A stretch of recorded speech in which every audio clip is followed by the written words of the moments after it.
آج کسی کی جان و مال محفوظ نہیں، چاہے مشرق وسطیٰ ہو، افریقہ ہو یا ایشیا، مسلمان ہر جگہ حوادث و آفات کے دور سے گزر رہے ہیں۔ مسلمانوں کی بدنصیبی دیکھیے کہ گزشتہ کئی دہائیوں سے جنگ و جدل کا شکار ہیں اور اب تک مسلمان لاکھوں کی تعداد میں جاں بحق ہو چکے ہیں۔ خدا کی پناہ جس کو دیکھو پریشان اور مصیبت زدہ ہے۔ ہر شخص اپنے مستقبل کے لیے فکر مند، روزگار کی پریشانی اور ہر کوئی اپنے علاج کے لیے دوا کی تلاش میں ہے، مگر نتیجہ حاصل نہیں ہو رہا۔ وہ کہتے ہیں نا کہ مرض بڑھتا گیا جوں جوں دوا کی۔ ہماری پریشانیاں اور بے حالی اس بات کی شاہد ہیں کہ ہم مرض کا علاج بہتر انداز میں نہیں کر پا رہے۔ در حقیقت ہم مرض کی تشخیص کرنے میں ہی ناکام ہیں۔ ہم سوچ بچار کرنے میں ناکام ہیں کہ کیوں ہم پستی کا شکار ہیں۔ کیا کہیں اللہ ہم سے روٹھ تو نہیں گیا؟ ہمارا آج اور مستقبل ہمارے ماضی کی کوتاہیوں کی نشاندہی کرتا ہے۔ ہم اللہ کے دین سے دور ہو چکے ہیں اور دنیا کی ہر برائی ہمارے اندر موجود ہے۔ نہ ہم اپنی دنیا سنوار سکے اور نہ ہم اپنی آخرت سنوارنے کی کوشش کر رہے ہیں۔ ہم مسلمان کہلانے کے بھی حقدار نہیں۔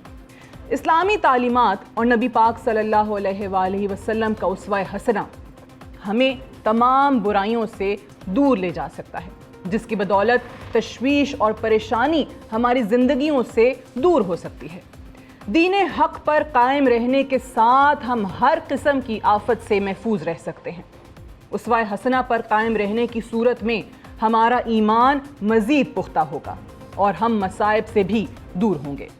اسی صورتحال کو اس شعر میں بھی تشبیہ دی جا سکتی ہے: نہ شوخی چل سکی باد صبا کی، بگڑنے میں بھی زلف اس کی بنا کی۔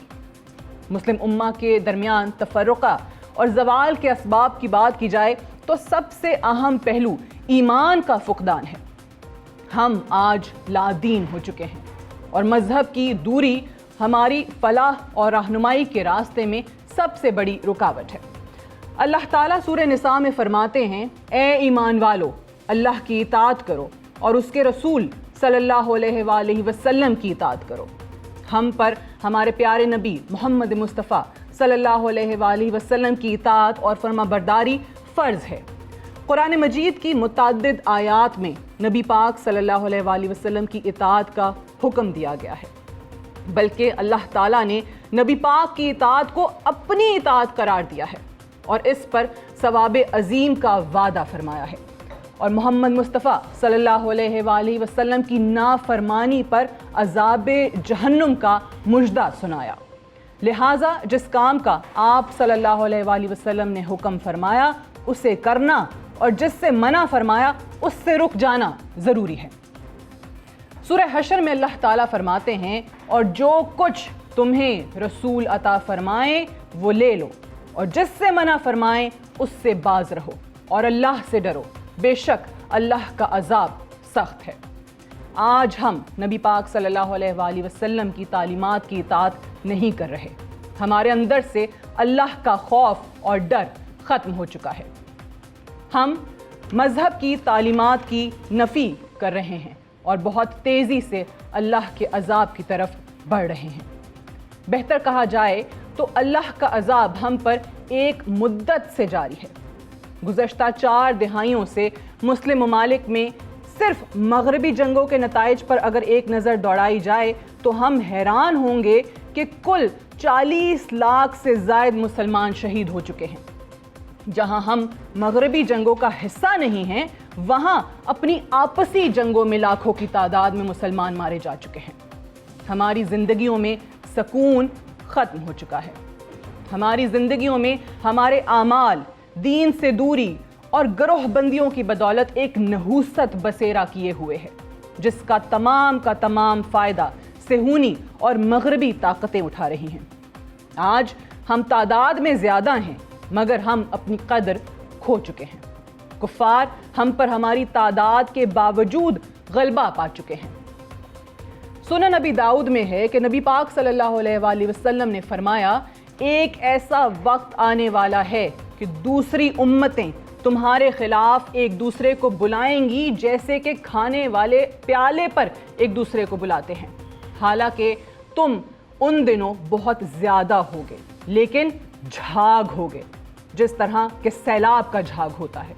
اللہ تعالیٰ تمہارے دشمن کے سینوں سے تمہاری ہیبت نکال دے گا اور تمہارے دلوں میں وہن ڈال دے گا۔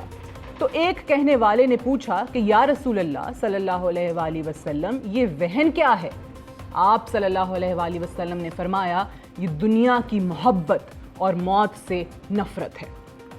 ہم میں آج حلال اور حرام کی تمیز ختم ہو چکی ہے۔ سود کو ہم حلال جانتے ہیں اور اخلاقی اقدار ہم کھو چکے ہیں۔ ہماری زندگیاں اللہ کی عطا کی ہوئی ہیں اور ہم پر اطاعت اللہ اور رسول فرض ہے۔ مرزا غالب نے ایک خوبصورت شعر کے ذریعے ہماری جان پر اللہ کے احکامات واضح کر دیے ہیں۔ جان دی ہوئی اسی کی تھی، حق تو یوں ہے کہ حق ادا نہ ہوا۔ اللہ اور رسول پاک کی اطاعت پر ہی حقیقی ایمان کا دار و مدار ہے۔ اگر اطاعت موجود ہے تو ایمان موجود ہے، اور اگر اطاعت موجود نہیں ہے تو ایمان نہیں ہے۔ ایمان اور اطاعت لازم و ملزوم ہیں، اور نبی پاک صلی اللہ علیہ وآلہ وسلم نے بغیر اطاعت کے ایمان کی نفی فرمائی ہے۔ آج ہم دین اسلام سے بہت دور ہو چکے ہیں۔ امت ایک بڑی تعداد ہونے کے باوجود بے بس دکھائی دے رہی ہے۔ فلسطین کی موجودہ صورتحال ہم سب کی بے بسی کی داستان سناتی ہے۔ ہماری وقت جھاگ سے زیادہ نہیں ہے اور ہماری ہیبت ہمارے دشمنوں کے دلوں سے ختم ہو چکی ہے۔ ہمیں دنیا سے محبت اور موت سے نفرت ہے۔ ہمیں اپنے اندر اطاعت اللہ اور اطاعت رسول کو بیدار کرنے کی ضرورت ہے، اور سوچ بچار وقت کا تقاضا ہے۔